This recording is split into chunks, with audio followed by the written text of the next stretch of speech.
Boa tarde. O Exército volta a patrulhar as ruas do Rio pela primeira vez desde as Olimpíadas. Em outra ação, 3.400 militares cercam o complexo do Lins, no norte da cidade. A TV Globo tem acesso a um relatório que aponta irregularidades no decreto sobre os portos. O presidente Temer é alvo de uma investigação por causa desse decreto. Padre Amaro, uma das principais lideranças da Pastoral da Terra no Pará, é preso por extorsão, ameaça e assédio sexual. A OTAN se une a potências mundiais e anuncia a expulsão de diplomatas russos. Em Moscou, protestos e homenagens às vítimas do incêndio que matou 64 num shopping. O parlamento britânico ouve o homem que denunciou o vazamento de dados pessoais do Facebook. Nós abrimos esta edição com uma história absurda. Um estudante foi agredido ao comprar um lanche numa rede de fast food. E registrou queixa por injúria racial. Entenda o que aconteceu na reportagem da Patrícia Falkowski. O David estava feliz, comemorando o aniversário de 24 anos com os amigos. Na volta para casa, parou para comer um lanche. Foi por volta das 5 da manhã do último sábado. Paramos no Burger King para comer um lanche. Ele pediu nota fiscal paulista, eu falei que sim. Dei meu nome, meu CPF, aguardei meu pedido. Quando o David foi conferir o número da senha do lanche, levou um susto. No cupom fiscal, onde a lanchonete registra o nome do cliente, estava escrito macaco. Fiquei no momento assustado, muito assustado. Minha amiga, como ela não é brasileira, é americana, diplomata, ficou muito chocada. Queria discutir com o rapaz, eu falei, não, vamos embora. Isso tudo aconteceu nessa lanchonete que fica aqui na zona sul de São Paulo e funciona 24 horas. O David saiu daqui, claro, indignado com a situação. E ontem ele registrou um boletim de ocorrência. O caso foi registrado como injúria racial, que é quando uma pessoa é ofendida ou discriminada pela raça, cor, etnia, religião, origem ou condição de pessoa idosa ou portadora de deficiência. No boletim de ocorrência, David disse ainda que quando estava aguardando próximo ao caixa para retirar o pedido, notou que 3 funcionários, incluindo o que o atendeu, estavam rindo entre si. O pai de David, Luiz Paulo Lima, contou o que aconteceu com o filho nas redes sociais. Me deparo com mais um dos modelos já se tornando clássico das formas de racismo. A solução pedagógica é um processo crime. O Burger King disse que tomou conhecimento do caso e está apurando o ocorrido para que as medidas necessárias sejam tomadas. A companhia reitera que repudia todo e qualquer ato discriminatório. O David disse que não queria, claro, ter passado por isso, mas acha que o exemplo pode servir para que outras pessoas denunciem casos como este. Em pleno século XXI, 2018, que acontece isso no Brasil ainda, é muito chato. Um choque no início, né? É muito triste, mas não podemos abaixar a cabeça, né? Como sei dos meus direitos como um cidadão brasileiro e hoje estou correndo atrás. O nome dele é David. A Polícia Civil de São Paulo disse que vai pedir as imagens da câmera de monitoramento da loja para a identificação do autor. A pena para o crime de injúria racial é de 1 a 3 anos de prisão. Nos Estados Unidos, morreu aos 76 anos Linda Brown, uma mulher negra que se tornou o símbolo da luta contra a segregação racial nas escolas americanas. A reportagem é do correspondente em Nova York, Thiago Eltz. No começo dos anos 1950, Linda Brown morava em um bairro da cidade americana de Topeka, no Kansas. Ela era uma criança que brincava com amigos brancos e latinos, mas não frequentava a mesma escola que eles. Enquanto seus vizinhos precisavam andar só 4 quarteirões para chegar à escola, Linda andava 7 antes de pegar um ônibus para terminar um caminho de 1 hora até o colégio. Negros não podiam estudar em escolas de brancos. E foi contra essa segregação e para que a filha não precisasse estudar longe de casa que o pai de Linda e outros 12 pais entraram com uma ação na justiça americana. Na primeira instância, os pais perderam. Mas a ação chegou à Suprema Corte, onde outros processos similares foram reunidos. Todos ficaram agrupados no caso que ficou conhecido com o sobrenome de Linda, Brown versus Departamento de Educação. Naquela época, a Constituição americana já garantia igualdade entre crianças negras e brancas, mas escolas segregadas eram mantidas com base na doutrina do separadas, mas iguais, que dizia que se crianças em diferentes escolas fossem tratadas de forma igual, então elas eram iguais. Por unanimidade, a Suprema Corte tomou uma das decisões mais importantes da justiça americana. Escolas separadas para brancos e negros não eram iguais. E todos deveriam poder frequentar as mesmas escolas. Mas implementar a decisão não foi fácil. Algumas cidades simplesmente se negaram a acabar com a segregação. Protestos se espalharam pelo país, principalmente no sul, onde brancos saíram às ruas pedindo o fim de escolas mistas. E a integração das escolas foi só o começo da luta pelo fim da segregação racial no país.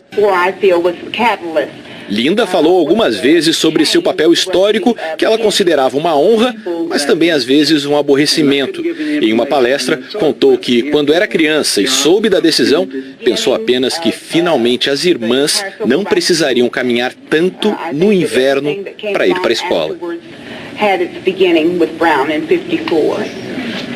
A causa da morte de Linda Brown não foi divulgada e a conquista dela foi tão importante que a sua morte repercutiu em todos os meios. O senador democrata Richard Blumenthal disse que ninguém é jovem demais para fazer história. O diretor executivo da Apple, Tim Cook, agradeceu a Linda pelo impacto que ela teve no país. A modelo Naomi Campbell também agradeceu por mostrar aos Estados Unidos que separar não faz ninguém ser igual. Pelo contrário, como a gente sabe, separar cria distância, aumenta a diferença. Na Rússia, milhares de pessoas protestaram contra as autoridades por causa do incêndio num shopping center que matou 64 pessoas. 41 crianças morreram. Veja na reportagem do correspondente em Moscou, Marcelo Correge. Enquanto o trabalho das equipes de resgate continua, algumas respostas para a tragédia de Kemerovo começam a surgir. Agora, os bombeiros garantem que o incêndio começou no 3º andar do shopping, numa área de recreação para crianças. De lá, o fogo se espalhou rapidamente, destruindo também o 4º andar, onde ficavam as 3 salas de cinema. 15 pessoas seguem internadas, 64 morreram, entre elas 41 crianças. As histórias delas estão comovendo a Rússia, que vê as homenagens com flores e bichos de pelúcia se multiplicarem nas principais cidades do país. Essas vigílias começaram em frente ao shopping em Kemerovo, onde o presidente Vladimir Putin pôs flores hoje de manhã. Ele decretou luto oficial de 1 dia em toda a Rússia. Putin disse que uma negligência criminosa provocou a tragédia. Mas a população local de Kemerovo exige explicações mais claras para 2 pontos. Por que o alarme de incêndio do shopping não funcionava desde o dia 19 de março? Por que tantas saídas de emergência estavam fechadas? O presidente Vladimir Putin conversou com os familiares das vítimas e com pessoas que ainda estão hospitalizadas. A quem mais sofre nesse momento, ele garantiu que os responsáveis pela tragédia em Kemerovo serão punidos. 5 suspeitos já foram detidos. Entre eles estão o proprietário do mini parque de diversões que ficava no shopping e agentes da empresa particular de segurança que prestava serviços ao Winter Cherry. As autoridades de Kemerovo responsáveis por liberar as licenças de funcionamento do shopping serão interrogadas nos próximos dias.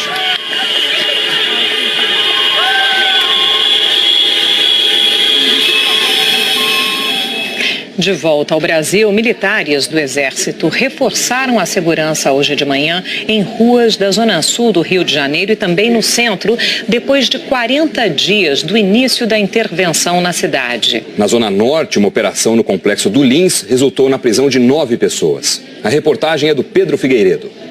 Tropas nas ruas. Os militares chegaram por volta das 9 horas na praia de Botafogo, zona sul do Rio, e ficaram cerca de 40 minutos. Depois, seguiram para um outro ponto do bairro. 9h30, outra tropa esteve na orla de Copacabana, em frente ao Copacabana Palace, e ali permaneceu por 28 minutos. A explicação do Comando Militar do Leste é de que o tempo de permanência em um ponto de patrulha e o deslocamento dependem da avaliação do comandante do grupamento. Essa é a primeira vez desde a Olimpíada que as Forças Armadas são mobilizadas para patrulhar as ruas da cidade. No total, 6 equipes atuam hoje em toda a Zona Sul e também no centro do Rio. muita gente ainda não viu esse reforço. Eu vi o anúncio que eles estariam nas ruas hoje. Ainda não vi ninguém por aqui.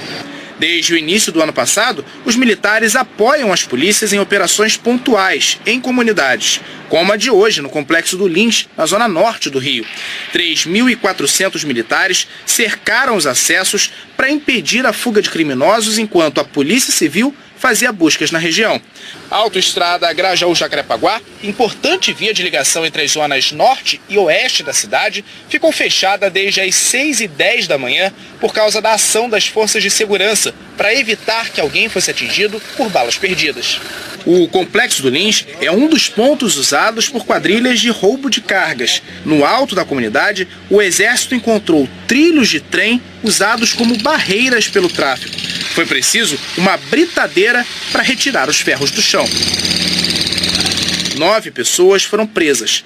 O anúncio de que os militares ajudariam na segurança das ruas foi feito ontem. Um dos pontos escolhidos pelas Forças Armadas foi justamente a praia de Botafogo, onde poucas horas depois, clientes e funcionários do Botafogo Praia Shopping viveram momentos de terror. Escutamos por volta de uns 4 a 5 tiros. Foi que mandaram todo mundo correr para dentro do banheiro na hora que aconteceu os disparos. Bandidos tentaram roubar uma joalheria. Na fuga, os criminosos atiraram. Foi muito tiro e correria aqui para dentro do shopping, os bandidos correndo. O shopping diz que o tiroteio foi do lado de fora, mas essa loja de eletrônicos no primeiro andar ficou cheia de marcas de balas. Um homem que saía do shopping de carro foi feito refém e obrigado a deixar os bandidos a 10 quilômetros dali.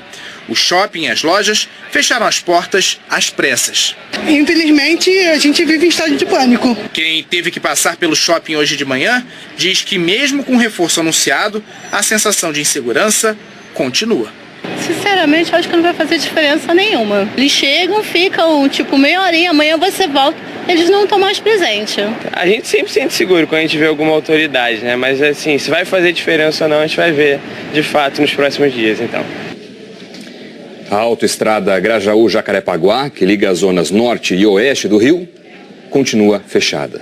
Na reportagem que publicamos ontem sobre a disputa entre traficantes e milicianos pelo controle de favelas da zona oeste do Rio, nós dissemos, com base em informações do setor de inteligência da Polícia Civil, que a ordem para o conflito de ontem teria partido do traficante Luiz Cláudio Machado, o Marreta, e que ele estava preso em Mossoró. Hoje, a assessoria de imprensa do DEPEN, o Departamento Penitenciário Nacional, nos mandou uma nota em que esclarece que o traficante encontra-se no Presídio Federal de Porto Velho, em Rondônia, desde 2016. O DEPEN também afirma desconhecer qualquer informação sobre ordens que tenham partido de dentro dos presídios federais, no sentido de promover confrontos entre as facções rivais das favelas da Chacrinha e Batomuxi. Em São Paulo, a polícia investiga a morte de 3 pessoas no bairro do Ipiranga, na Zona Sul. Os corpos de Edinaldo Lopes Bezerra, do filho dele Renan, e do funcionário Norberto dos Santos de Castro foram encontrados dentro da loja onde eles trabalhavam. Os 3 foram mortos a tiros, estavam amordaçados e com as mãos amarradas para trás. A polícia suspeita de vingança, nenhum suspeito foi identificado. Em Anapu, no Pará, a polícia prendeu hoje o padre José Amaro, que é membro da Comissão Pastoral da Terra e trabalhou com a missionária americana Dorothy Stang, assassinada em 2005. Segundo a polícia, José Amaro é suspeito de liderar uma organização criminosa que invadia terras públicas e privadas na região. Hoje cedo, o padre foi levado para Altamira, onde prestou depoimento e vai cumprir a prisão preventiva. De acordo com as investigações, ele extorquia fazendeiros da região e, em troca, prometia que as terras não seriam invadidas. Uma das vítimas acusou o padre de assédio sexual. A polícia fez buscas na casa dele e na paróquia onde o padre trabalhava. José Amaro assumiu o lugar da missionária Dorothy Stang há 13 anos, depois que ela foi assassinada por pistoleiros. Nós não conseguimos contato com a defesa do padre. A Comissão Pastoral da Terra só vai se pronunciar depois de ter acesso ao inquérito. O prefeito Erivânio Vieira de Oliveira, do PROS, e o vice-prefeito Rademacher Chaves, do PSD, da cidade de Humaitá, no sul do Amazonas, foram presos em uma operação da Polícia Federal de Porto Velho. 4 vereadores e 4 garimpeiros também foram presos. Todos são acusados de participação no incêndio no prédio do IBAMA, do ICMBio e do INCRA no dia 27 de outubro do ano passado. O incêndio criminoso seria uma represália a uma operação para combater o garimpo ilegal no Rio Madeira. 3 pessoas estão foragidas. A Prefeitura de Humaitá disse que aguarda mais informações para se manifestar. Uma pesquisa da USP, divulgada há uma semana, mostra que o Brasil tem 2,8 médicos para cada 1.000 habitantes. Mas de todas as regiões, é no norte que está a pior estatística, só 1,16 para cada 1.000. Aí a gente vê essa turma de futuros médicos de Quari, uma turma que quer completar os estudos, que pode melhorar essa disparidade, mas falta prédio, falta sala, falta estrutura mínima para se formar. Claro, e o Miguel, né, que falou antes aí dessa turma de futuros médicos, também destacou a saúde. Tem o Diogo, logo no início, que a gente ouviu pedindo aí um país com melhor distribuição de renda, certamente na saúde está faltando dinheiro. Agora, eu chamo a atenção para a rima do Marcos, que é muito boa, né? Ele diz assim: quero um Brasil para o futuro onde a paz possa reinar. Habeas corpus e sentenças ninguém consiga comprar. Não se negocie emenda e o eleitor não se venda na hora que for votar. É isso. E olha, como todas essas pessoas, você também pode mandar o seu vídeo. Os depoimentos estão no Globoplay, no nosso site e também no g1.com.br/Brasil que eu quero. Grava e manda pra gente. Vamos falar agora da previsão do tempo. Eliana Marques já está aqui conosco. Eu estou vendo aqui que você vai começar falando de alerta de temporal. E é isso aí, Sandra. Boa tarde para você, para o Doni. Boa tarde para você também. Olha, as regiões que estão com maior risco de temporal hoje são essas que a gente vai ver aqui no nosso mapa em destaque. Olha só, principalmente Mato Grosso do Sul, Paraná, inclusive o leste do Paraná, onde fica Curitiba, e também o nordeste de Santa Catarina, onde fica por ali o Vale do Itajaí. Essas aqui são as áreas com o maior risco de alagamentos e deslizamentos. Em Foz do Iguaçu também são esperados grandes volumes de chuva hoje, em Campo Grande menos, mas essa chuva aqui pode ser bem-vinda. Campo Grande está com um março muito seco e Aracaju também pode ter uma chuva mais encorpada. O vento que sopra do mar leva umidade, também tem ventos fortes em altitude aqui entre Salvador, Aracaju, Sergipe, por isso que a gente vê essas nuvens concentradas nessa área. Também tem uma baixa pressão atmosférica que acelera a saída do ar quente e úmido, olha, que vem da Amazônia, aí ele passa pelo centro-oeste, pelo sul do país, também por São Paulo e ajuda a formar nuvens de chuva nessas áreas. Ontem, um temporal fez as crianças subirem nas carteiras na cidade de Jacareí, no interior de São Paulo. Em Assis, também no interior paulista, teve sala de aula alagada e em Lagoa Vermelha, no Rio Grande do Sul, o hospital da cidade está com lona cobrindo o telhado. O temporal foi sábado à noite, mas ainda prejudica o atendimento. As internações pararam de ser feitas e aí quem precisa ser internado está sendo levado para hospitais que ficam a 50, 100 quilômetros de distância de Lagoa Vermelha. Situações absurdas, tanto na educação quanto na saúde que você mostrou aí. E a chuva para ou continua nessas 3 cidades? Continua nessas 3 cidades, com menos volume hoje. Assis é que ainda pode ter uma chuva com mais intensidade. E hoje só não chove em 3 áreas do nosso país aqui, que estão em amarelo no mapa. Olha, uma pega parte do Acre, também de Rondônia. A outra pega aqui o sertão de Pernambuco, passa pelo leste de Goiás e vai até o Rio de Janeiro. E também grande parte do Rio Grande do Sul. Agora, com chuva ou sem chuva, tá abafado, norte e nordeste estão com temperaturas aí em torno dos 30 graus agora à tarde, Brasília 27, Rio de Janeiro 34 graus e aqui em São Paulo máxima de 29, com possibilidade de chuva forte na Grande São Paulo. No sul, Curitiba ainda está fresquinha hoje, com 22 graus, mas amanhã volta a esquentar por lá, máxima de 26 e vai esquentar bem. Em Florianópolis e em Porto Alegre, quase 30 graus amanhã nessas capitais aqui do sul do país. Nossa, bem quente mesmo. Obrigada, Eliana. Até amanhã. Até amanhã. Tchau, tchau. Dados nacionais de saneamento mostram que pouco mais de 50% da população brasileira tem acesso à coleta de esgoto. É o fim da picada, né? E a falta de planejamento piora ainda mais esse índice. A reportagem é da Neyara Pinheiro, de Teresina. Bruna é mãe de 2 meninas e está grávida da 3ª. A família mora em uma vila na periferia de Teresina, que não tem nenhum tipo de saneamento. Aqui não tem calçamento nas ruas, coleta de lixo e nem rede de esgoto. Problemas que afetam diretamente a saúde da família. As crianças pegam muita virose, ficam com diarreia, vômito, coceira, o mosquito morde muito. Em um ranking elaborado por uma ONG que é referência em saneamento básico aqui no Brasil, que avalia as 100 maiores cidades do país, Teresina está lá no final da lista. É a pior colocada entre as capitais do Nordeste. Menos de 20% das casas têm cobertura de rede de esgoto. Para ter 100% de cobertura, a cidade teria que ter 2.000 quilômetros de tubulações instaladas. Hoje, são apenas 400 quilômetros de rede. Poderia ser mais, se todos os canos estivessem ligados à rede.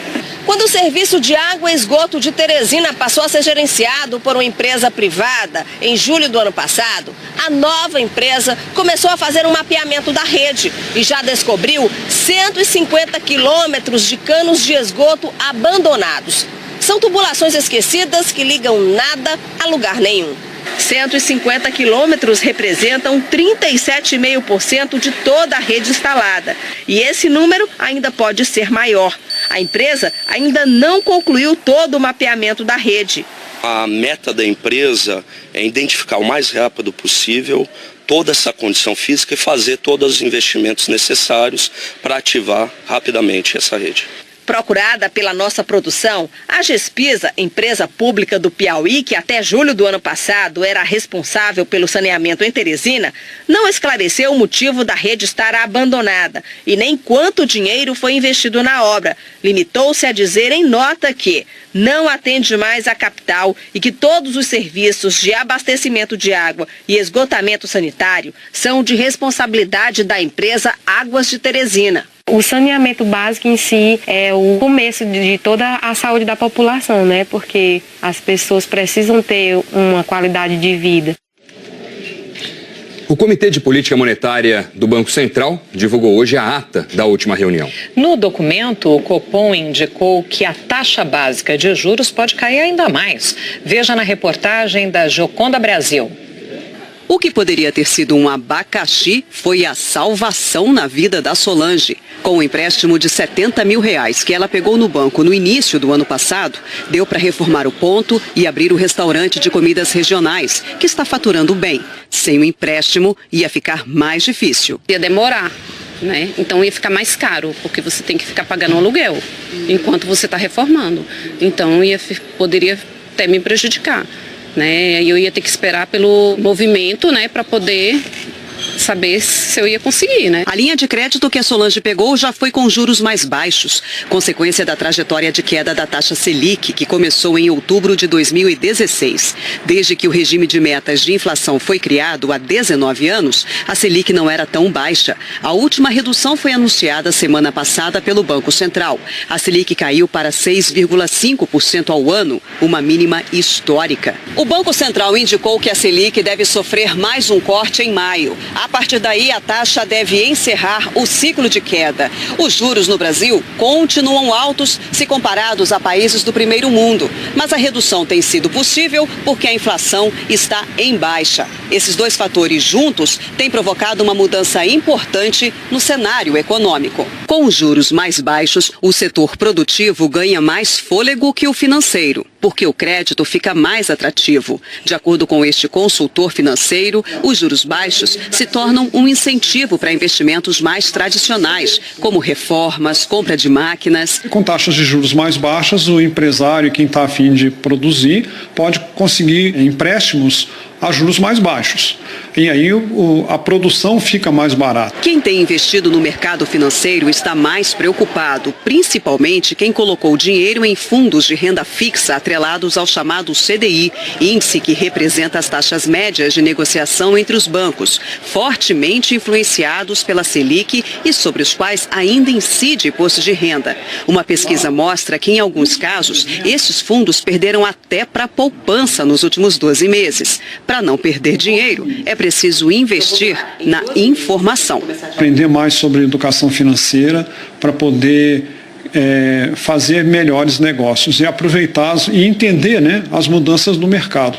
Porque quando a população não entende, às vezes uma boa mudança como essa, ela não percebe e principalmente não aproveita-se dela. Uma pesquisa do Instituto Brasileiro de Planejamento Tributário, o IBPT, concluiu que a renovação da frota de carros, ônibus e caminhões está mais lenta. A reportagem é de Wilson Kirsch, de Curitiba. O levantamento traduziu em números aquele aperto que a gente vê pelas ruas. 65 milhões e 800 mil veículos estão em circulação Brasil afora. A maioria carros. Depois vem as motocicletas, os veículos comerciais leves, os caminhões e os ônibus. Para saber o tamanho da frota, a pesquisa inédita levou em conta quantos carros novos entram no mercado, menos o número de carros que deixam de circular todo ano, por acidente, roubo ou porque estavam muito velhos.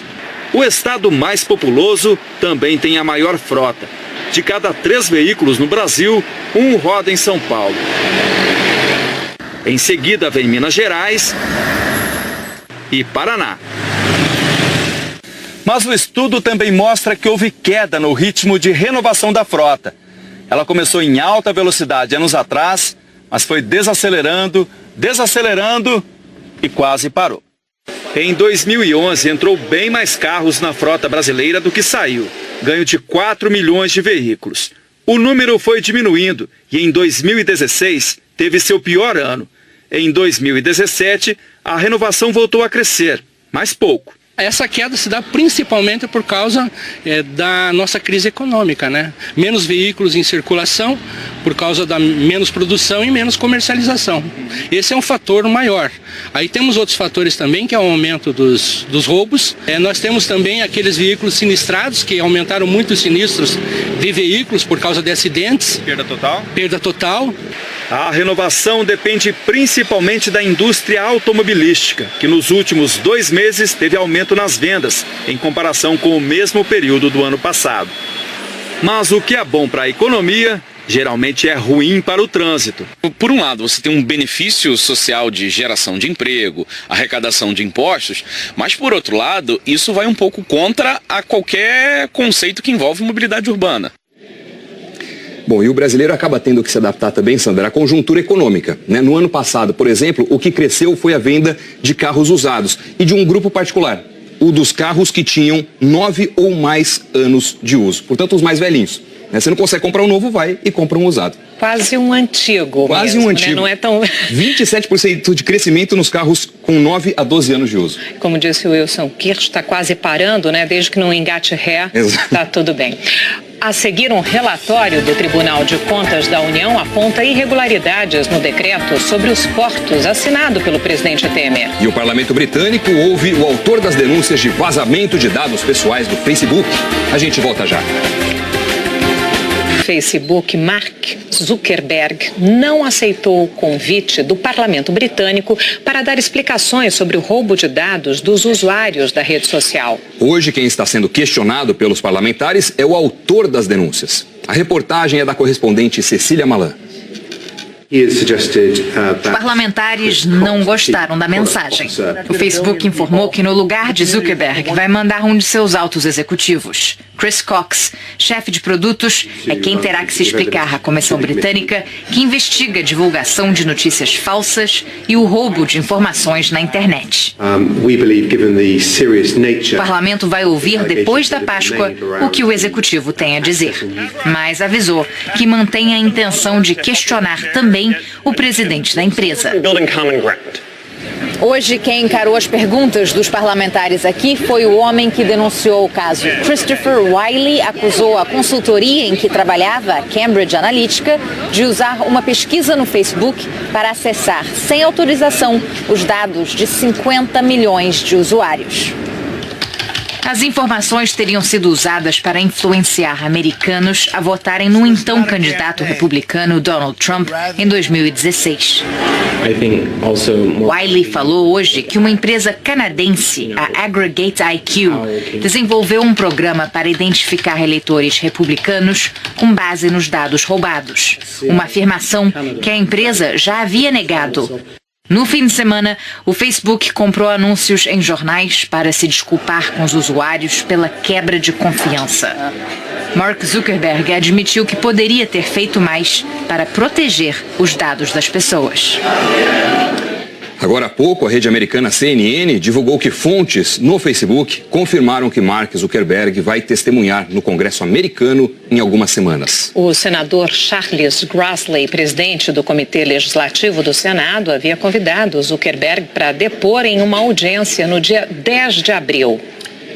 A Organização do Tratado do Atlântico Norte, a OTAN, anunciou hoje que vai expulsar 7 diplomatas russos.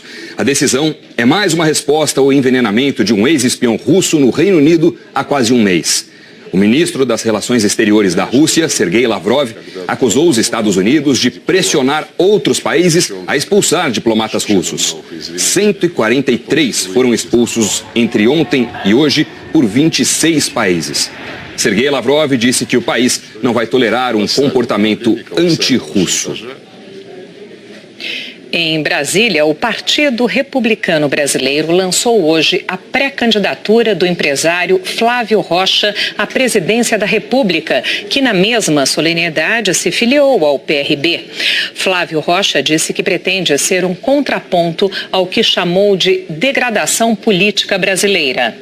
Eu quero resgatar a força da liberdade individual, do protagonismo do indivíduo e da livre iniciativa, que é a fonte única da prosperidade. E quero também representar um contraponto a esse período de inversão dos valores que levou à degradação das práticas na política e na vida brasileira. A decisão de hoje significa que nós entendemos que não existe mais necessidade de uma candidatura apenas para marcar posição, mas uma candidatura que se tornou realmente viável e competitiva e se torna ainda mais viável e competitiva agora cercado por esta maravilhosa família que é o PRB. Um relatório interno do Tribunal de Contas da União aponta irregularidades no decreto sobre os portos, assinado pelo presidente Michel Temer, que é alvo de uma investigação da Polícia Federal. A TV Globo teve acesso ao documento. É o que você vai ver na reportagem da Andréa Sadi. O inquérito dos portos apura se Temer beneficiou empresas do setor de portos com a edição do decreto em 2017. O documento, a que a TV Globo teve acesso, afirma que o decreto cria um contexto que poderia, no futuro, beneficiar empresas com contratos anteriores a 1993. É o caso da Rodrimar, que atua no Porto de Santos. O relatório contraria a defesa de Temer, porque o principal argumento do presidente sobre o tema, até aqui, é o de que a Rodrimar não poderia se beneficiar de regras que entraram em vigor em maio do ano passado. Um dos contratos de concessão da Rodrimar é anterior a uma lei que regulamentava o tema, editada em 1993. De acordo com o Palácio do Planalto, o decreto não incluiu, como queriam as empresas do setor, a possibilidade de que os contratos nesta situação pudessem se beneficiar das mudanças nas regras de concessão. Mas os técnicos do TCU, que fizeram críticas ao decreto, entendem que o documento dá margem para que novos decretos beneficiem empresas como a Rodrimar no futuro. Para os técnicos da Secretaria de Fiscalização de Infraestrutura Portuária e Ferroviária, CEINFRA, do TCU, existe um forte indício de infração aos princípios da isonomia, da vinculação ao instrumento convocatório e da seleção da proposta mais vantajosa pelo Decreto 9.048 de 2017. Para os auditores, o decreto contempla disposições normativas com fortes indícios de ilegalidade e, com base nas novas regras trazidas pela norma infralegal, poderão ser assinados mais de 100 termos aditivos a contratos de arrendamento portuário, cristalizando direitos e trazendo novas relações jurídicas viciadas do ponto de vista da legalidade.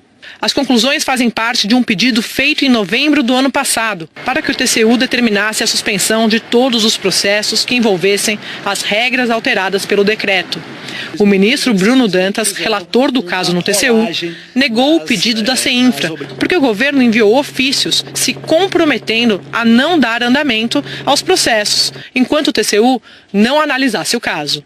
O delegado Kleiber Malta Lopes, responsável pelo inquérito dos portos, quer essas informações do TCU. O delegado também pede acesso à relação das empresas que pediram a prorrogação de contratos com base no decreto, cópias de processos do TCU relacionados a empresas do Grupo Rodrimar e informações sobre o TCU estar analisando pedido da Rodrimar de adaptação do contrato celebrado pela empresa em 1993.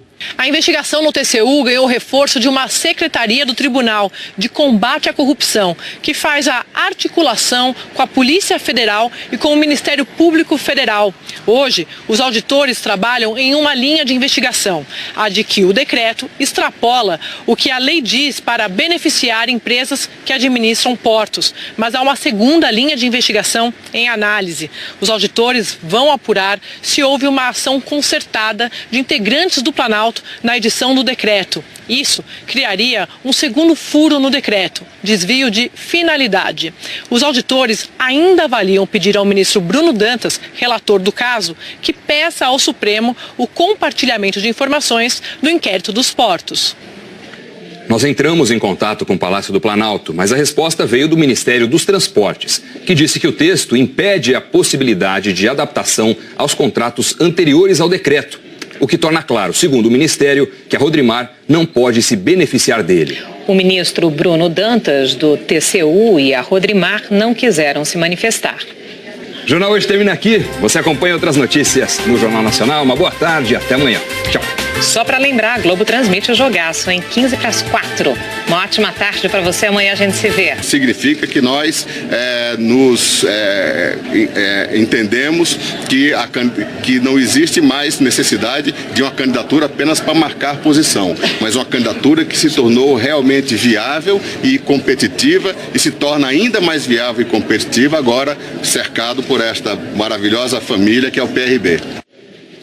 Um relatório interno do Tribunal de Contas da União aponta irregularidades no decreto sobre os portos, assinado pelo presidente Michel Temer, que é alvo de uma investigação da Polícia Federal. A TV Globo teve acesso ao documento. É o que você vai ver na reportagem da Andréia Sadi. O inquérito dos portos apura se Temer beneficiou empresas do setor de portos com a edição do decreto em 2017. O documento, a que a TV Globo teve acesso, afirma que o decreto cria um contexto que poderia, no futuro, beneficiar empresas com contratos anteriores a 1993. É o caso da Rodrimar, que atua no Porto de Santos. O relatório contraria a defesa de Temer, porque o principal argumento do presidente sobre o tema, até aqui, é o de que a Rodrimar não poderia se beneficiar de regras que entraram em vigor em maio do ano passado. Um dos contratos de concessão da Rodrimar é anterior a uma lei que regulamentava o tema, editada em 1993. De acordo com o Palácio do Planalto, o decreto não incluiu, como queriam as empresas do setor, a possibilidade de que os contratos nesta situação pudessem se beneficiar das mudanças nas regras de concessão. Mas os técnicos do TCU, que fizeram críticas ao decreto, entendem que o documento dá margem para que novos decretos beneficiem empresas como a Rodrimar no futuro. Para os técnicos da Secretaria de Fiscalização de Infraestrutura Portuária e Ferroviária, CEINFRA, do TCU, existe um forte indício de infração aos princípios da isonomia, da vinculação ao instrumento convocatório e da seleção da proposta mais vantajosa pelo Decreto 9.048 de 2017. Para os auditores, o decreto contempla disposições normativas com fortes indícios de ilegalidade e, com base nas novas regras trazidas pela norma infralegal, poderão ser assinados mais de 100 termos aditivos a contratos de arrendamento portuário, cristalizando direitos e trazendo novas relações jurídicas viciadas do ponto de vista da legalidade. As conclusões fazem parte de um pedido feito em novembro do ano passado para que o TCU determinasse a suspensão de todos os processos que envolvessem as regras alteradas pelo decreto. O ministro Bruno Dantas, relator do caso no TCU, negou o pedido da CEINFRA, porque o governo enviou ofícios se comprometendo a não dar andamento aos processos, enquanto o TCU não analisasse o caso. O delegado Kleiber Malta Lopes, responsável pelo inquérito dos Foz do Iguaçu, também são esperados grandes volumes de chuva hoje. Em Campo Grande, menos, mas essa chuva aqui pode ser bem-vinda. Campo Grande está com um março muito seco e Aracaju também pode ter uma chuva mais encorpada. O vento que sopra do mar leva umidade, também tem ventos fortes em altitude aqui entre Salvador, Aracaju, Sergipe, por isso que a gente vê essas nuvens concentradas nessa área. Também tem uma baixa pressão atmosférica que acelera a saída do ar quente e úmido, olha, que vem da Amazônia, aí ele passa pelo centro-oeste, pelo sul do país, também por São Paulo e ajuda a formar nuvens de chuva nessas áreas. Ontem, um temporal fez as crianças subirem nas carteiras na cidade de Jacareí, no interior de São Paulo. Em Assis, também no interior paulista, teve sala de aula alagada e em Lagoa Vermelha, no Rio Grande do Sul, o hospital da cidade está com lona cobrindo o telhado. O temporal foi sábado à noite, mas ainda prejudica o atendimento. As internações pararam de ser feitas e aí quem precisa ser internado está sendo levado para hospitais que ficam a 50, 100 quilômetros de distância de Lagoa Vermelha. Situações absurdas tanto na educação quanto na saúde que você mostrou aí. E a chuva para ou continua nessas 3 cidades? Continua nessas 3 cidades, com menos volume hoje. Assis é que ainda pode ter uma chuva com mais intensidade. E hoje só não chove em 3 áreas do nosso país aqui, que estão em amarelo no mapa. Olha, uma pega parte do Acre, também de Rondônia. A outra pega aqui o sertão de Pernambuco, passa pelo leste de Goiás e vai até o Rio de Janeiro. E também grande parte do Rio Grande do Sul. Agora, com chuva ou sem chuva, tá abafado, norte e nordeste estão com temperaturas aí em torno dos 30 graus agora à tarde, Brasília 27, Rio de Janeiro 34 graus e aqui em São Paulo máxima de 29, com possibilidade de chuva forte na Grande São Paulo. No sul, Curitiba ainda está fresquinha hoje, com 22 graus, mas amanhã volta a esquentar por lá, máxima de 26 e vai esquentar bem. Em Florianópolis e em Porto Alegre, quase 30 graus amanhã nessas capitais aqui do sul do país. Nossa, bem quente mesmo. Obrigada, Eliana. Até amanhã. Até amanhã. Tchau, tchau. Dados nacionais de saneamento mostram que pouco mais de 50% da população brasileira tem acesso à coleta de esgoto. É o fim da picada, né? E a falta de planejamento piora ainda mais esse índice. A reportagem é da Neyara Pinheiro, de Teresina. Bruna é mãe de 2 meninas e está grávida da 3ª. A família mora em uma vila na periferia de Teresina, que não tem nenhum tipo de saneamento. Aqui não tem calçamento nas ruas, coleta de lixo e nem rede de esgoto. Problemas que afetam diretamente a saúde da família. As crianças pegam muita virose, fica com 41 crianças morreram. Veja na reportagem do correspondente em Moscou, Marcelo Correge. Enquanto o trabalho das equipes de resgate continua, algumas respostas para a tragédia de Kemerovo começam a surgir. Agora, os bombeiros garantem que o incêndio começou no 3º andar do shopping, numa área de recreação para crianças. De lá, o fogo se espalhou rapidamente, destruindo também o 4º andar, onde ficavam as 3 salas de cinema. 15 pessoas seguem internadas, 64 morreram, entre elas 41 crianças. As histórias delas estão comovendo a Rússia, que vê as homenagens com flores e bichos de pelúcia se multiplicarem nas principais cidades do país. Essas vigílias começaram em frente ao shopping em Kemerovo, onde o presidente Vladimir Putin pôs flores hoje de manhã. Ele decretou luto oficial de 1 dia em toda a Rússia. Putin disse que uma negligência criminosa provocou a tragédia. Mas a população local de Kemerovo exige explicações mais claras para 2 pontos. Por que o alarme de incêndio do shopping não funcionava desde o dia 19 de março? por que tantas saídas de emergência estavam fechadas. O presidente Vladimir Putin conversou com os familiares das vítimas e com pessoas que ainda estão hospitalizadas. A quem mais sofre nesse momento, ele garantiu que os responsáveis pela tragédia em Kemerovo serão punidos. 5 suspeitos já foram detidos. Entre eles estão o proprietário do mini parque de diversões que ficava no shopping e agentes da empresa particular de segurança que prestava serviços ao Winter Cherry. As autoridades de Kemerovo responsáveis por liberar as licenças de funcionamento do shopping serão interrogadas nos próximos dias.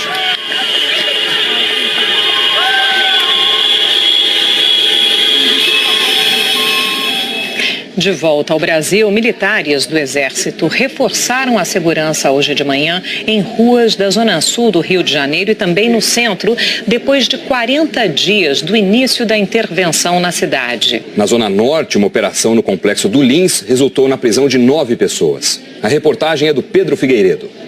Tropas nas ruas. Os militares chegaram por volta das 9 horas na praia de Botafogo, zona sul do Rio, e ficaram cerca de 40 minutos. Depois, seguiram para um outro ponto do bairro. 9h30, outra tropa esteve na orla de Copacabana, em frente ao Copacabana Palace, e ali permaneceu por 28 minutos. A explicação do Comando Militar do Leste é de que o tempo de permanência em um ponto de patrulha e o deslocamento dependem da avaliação do comandante do grupamento. Essa é a primeira vez desde a Olimpíada que as Forças Armadas são mobilizadas para patrulhar as ruas da cidade. No total, 6 equipes atuam hoje em toda a Zona Sul e também no centro do Rio. Muita gente ainda não viu esse reforço. Berg vai mandar um de seus altos executivos. Chris Cox, chefe de produtos, é quem terá que se explicar à Comissão Britânica que investiga a divulgação de notícias falsas e o roubo de informações na internet.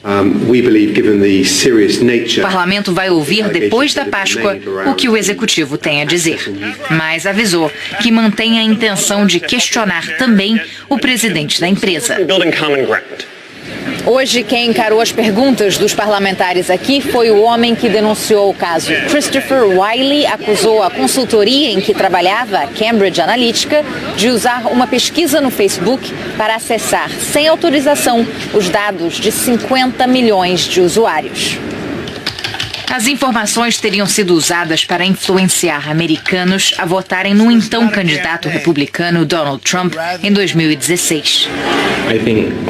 Wylie falou hoje que uma empresa canadense, a Aggregate IQ, desenvolveu um programa para identificar eleitores republicanos com base nos dados roubados. Uma afirmação que a empresa já havia negado. No fim de semana, o Facebook comprou anúncios em jornais para se desculpar com os usuários pela quebra de confiança. Mark Zuckerberg admitiu que poderia ter feito mais para proteger os dados das pessoas. Agora há pouco, a rede americana CNN divulgou que fontes no Facebook confirmaram que Mark Zuckerberg vai testemunhar no Congresso americano em algumas semanas. O senador Charles Grassley, presidente do Comitê Legislativo do Senado, havia convidado Zuckerberg para depor em uma audiência no dia 10 de abril. A Organização do Tratado do Atlântico Norte, a OTAN, anunciou hoje que vai expulsar 7 diplomatas russos. A decisão é mais uma resposta ao envenenamento de um ex-espião russo no Reino Unido há quase um mês. O ministro das Relações Exteriores da Rússia, Sergei Lavrov, acusou os Estados Unidos de pressionar outros países a expulsar diplomatas russos. 143 foram expulsos entre ontem e hoje por 26 países. Sergei Lavrov disse que o país não vai tolerar um comportamento anti-russo.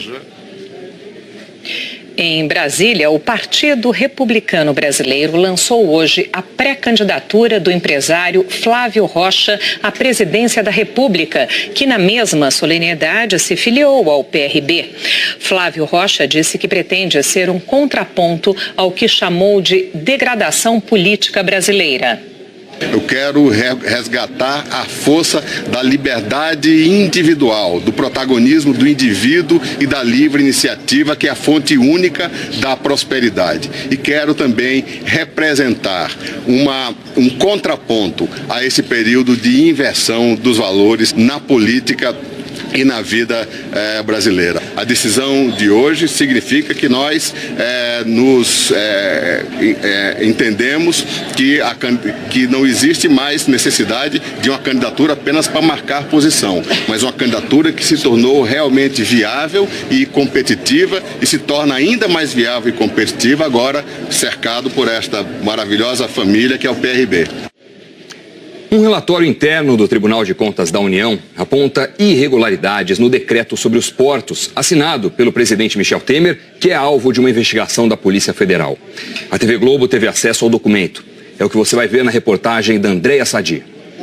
O inquérito dos portos apura se Temer beneficiou empresas do setor de portos com a edição do decreto em 2017. O documento, a que a TV Globo teve acesso, afirma que o decreto cria um contexto que poderia, no futuro, beneficiar empresas com contratos anteriores a 1993.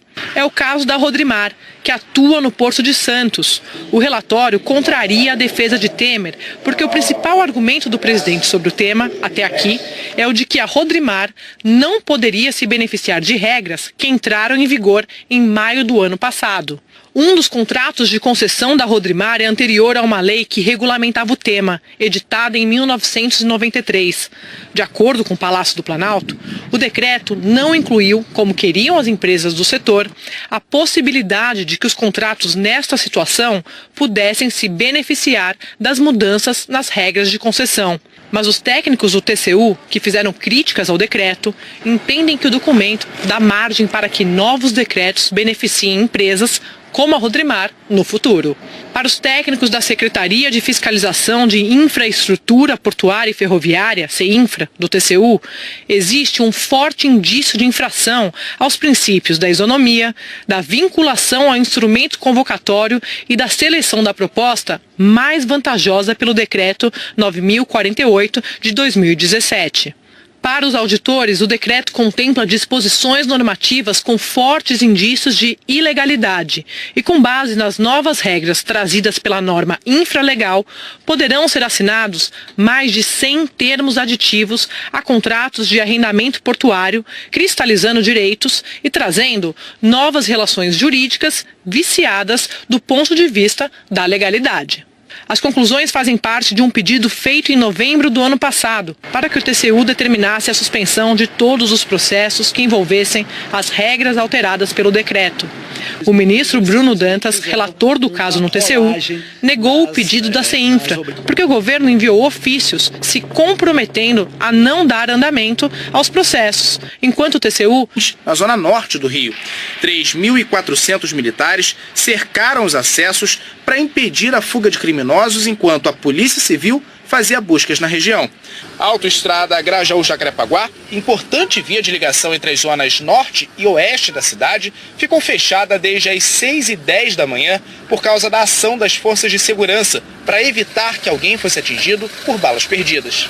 O Complexo do Lins é um dos pontos usados por quadrilhas de roubo de cargas. No alto da comunidade, o Exército encontrou trilhos de trem usados como barreiras pelo tráfego. Foi preciso uma britadeira para retirar os ferros do chão. 9 pessoas foram presas. O anúncio de que os militares ajudariam na segurança das ruas foi feito ontem. Um dos pontos escolhidos pelas Forças Armadas foi justamente a praia de Botafogo, onde poucas horas depois, clientes e funcionários do Botafogo Praia Shopping viveram momentos de terror. Escutamos por volta de uns 4 a 5 tiros. Foi que mandaram todo mundo correr para dentro do banheiro na hora que aconteceu os disparos. Bandidos tentaram roubar uma joalheria. Na fuga, os criminosos atiraram. Foi muito tiro e correria aqui para dentro do shopping, os bandidos correndo. O shopping diz que o tiroteio foi do lado de fora, mas essa loja de eletrônicos no primeiro andar ficou cheia de marcas de balas. Um homem que saía do shopping de carro foi feito refém e obrigado a deixar os bandidos a 10 quilômetros dali. O shopping e as lojas fecharam as portas às pressas. Infelizmente, a gente vive em estado de pânico. Quem teve que passar pelo shopping hoje de manhã diz que mesmo com o reforço anunciado, a sensação de insegurança continua. Sinceramente, eu acho que não vai fazer diferença nenhuma. Eles chegam, ficam tipo meia horinha, amanhã você volta. eles não estão mais presentes. A gente sempre se sente seguro quando a gente vê alguma autoridade, né? Mas assim, se vai fazer diferença ou não, a gente vai ver de fato nos próximos dias, então. A autoestrada Grajaú-Jacarepaguá, que liga as zonas norte e oeste do Rio, continua fechada. Na reportagem que publicamos ontem sobre a disputa entre traficantes e milicianos pelo controle de favelas da zona oeste do Rio, nós dissemos, com base em informações do setor de inteligência da Polícia Civil, que a ordem para o conflito de ontem teria partido do traficante Luiz Cláudio Machado, o Marreta, e que ele estava preso em Mossoró. Hoje, a assessoria de imprensa do DEPEN, o Departamento Penitenciário Nacional, nos mandou uma nota em que esclarece que o traficante encontra-se no Presídio Federal de Porto Velho, em Rondônia, desde 2016. O DEPEN também afirma desconhecer qualquer informação sobre ordens que tenham partido de dentro dos presídios federais, no sentido de promover confronto de temporal. E é isso aí, Sandra. Boa tarde para você, para o Doni. Boa tarde para você também. Olha, as regiões que estão com maior risco de temporal hoje são essas que a gente vai ver aqui no nosso mapa em destaque. Olha só, principalmente Mato Grosso do Sul, Paraná, inclusive o leste do Paraná, onde fica Curitiba, e também o nordeste de Santa Catarina, onde fica por ali o Vale do Itajaí. Essas aqui são as áreas com o maior risco de alagamentos e deslizamentos. Em Foz do Iguaçu também são esperados grandes volumes de chuva hoje, em Campo Grande menos, mas essa chuva aqui pode ser bem-vinda. Campo Grande está com um março muito seco e Aracaju também pode ter uma chuva mais encorpada. O vento que sopra do mar leva umidade, também tem ventos fortes em altitude aqui entre Salvador, Aracaju, Sergipe, por isso que a gente vê essas nuvens concentradas nessa área. Também tem uma baixa pressão atmosférica que acelera a saída do ar quente e úmido, olha, que vem da Amazônia, aí ele passa pelo centro-oeste, pelo sul do país, também por São Paulo e ajuda a formar nuvens de chuva nessas áreas. Ontem, um temporal fez as crianças subirem nas carteiras na cidade de Jacareí, no interior de São Paulo. Em Assis, também no interior paulista, teve sala de aula alagada e em Lagoa Vermelha, no Rio Grande do Sul, o hospital da cidade está com lona cobrindo o telhado. O temporal foi sábado à noite, mas ainda prejudica o atendimento. As internações pararam de ser feitas e aí quem precisa ser internado está sendo levado para hospitais que ficam a 50, 100 quilômetros de distância de Lagoa Vermelha. Situações absurdas tanto na educação quanto na saúde que você mostrou aí. E a chuva para ou continua nessas três cidades? Continua nessas três cidades com menos volume hoje. Assis é que ainda pode ter uma chuva com mais intensidade. E hoje só não chove em três áreas do nosso país aqui que estão em amarelo no mapa. Olha, uma pega parte do Acre, também de Rondônia. A outra pega aqui o sertão de Pernambuco, passa pelo leste de Goiás e vai até o Rio de Janeiro e também grande parte do Rio Grande do Sul. Agora, com chuva ou sem chuva, tá abafado, norte e nordeste estão com temperaturas aí em torno dos 30 graus agora à tarde, Brasília 27, Rio de Janeiro 34 graus e aqui em São Paulo máxima de 29, com possibilidade de chuva forte na Grande São Paulo. No sul, Curitiba ainda está fresquinha hoje, com 22 graus, mas amanhã volta a esquentar por lá, máxima de 26 e vai esquentar bem. Em Florianópolis e em Porto Alegre, quase 30 graus amanhã nessas capitais aqui do sul do país. Nossa, bem quente mesmo. Obrigada, Eliana. Até amanhã. Até amanhã. Tchau, tchau. Dados nacionais de saneamento mostram que pouco mais de 50% da população brasileira tem acesso à coleta de esgoto. É o fim da picada, né? E a falta... Patrulhar as ruas da cidade. No total, 6 equipes atuam hoje em toda a Zona Sul e também no centro do Rio. Muita gente ainda não viu esse reforço. Eu vi o anúncio que eles estariam nas ruas hoje. Ainda não vi ninguém por aqui. Desde o início do ano passado, os militares apoiam as polícias em operações pontuais, em comunidades, como a de hoje no Complexo do Lins, na zona norte do Rio. 3.400 militares cercaram os acessos para impedir a fuga de criminosos, enquanto a Polícia Civil fazia buscas na região. A autoestrada Grajaú-Jacarepaguá, importante via de ligação entre as zonas norte e oeste da cidade, ficou fechada desde as 6h10 da manhã por causa da ação das forças de segurança para evitar que alguém fosse atingido por balas perdidas. O Complexo do Lins é um dos pontos usados por quadrilhas de roubo de cargas. No alto da comunidade, o Exército encontrou trilhos de trem usados como barreiras pelo tráfego. Foi preciso uma britadeira para retirar os ferros do chão. 9 pessoas foram presas. O anúncio de que os militares ajudariam na segurança das ruas foi feito ontem. Um dos pontos escolhidos pelas Forças Armadas foi justamente a praia de Botafogo, onde poucas horas depois, clientes e funcionários do Botafogo Praia Shopping viveram momentos de terror. Escutamos por volta de uns 4 a 5 tiros. Foi que mandaram todo mundo correr para dentro do banheiro na hora que aconteceu os disparos. Bandidos tentaram roubar uma joalheria. Na fuga, os criminosos atiraram. Foi muito tiro e correria aqui para dentro do shopping, os bandidos correndo. O shopping diz que o tiroteio foi do lado de fora, mas essa loja de eletrônicos no primeiro andar ficou cheia de marcas de balas. Um homem que saía do shopping de carro foi feito refém e obrigado a deixar os bandidos a 10 quilômetros dali. O shopping e as lojas fecharam as portas às pressas. Infelizmente, a gente vive em estado de pânico. Quem teve que passar pelo shopping hoje de manhã diz que mesmo com o reforço anunciado, a sensação de insegurança continua. Sinceramente, eu acho que não vai fazer diferença nenhuma. Eles chegam, ficam tipo meia horinha, amanhã você volta, eles não estão mais presentes. A gente sempre se sente seguro quando a gente vê alguma autoridade, né? Mas assim, se vai fazer diferença ou não, a gente vai ver de fato nos próximos dias, então. A autoestrada Grajaú-Jacarepaguá, que liga as zonas norte e oeste do Rio, continua fechada.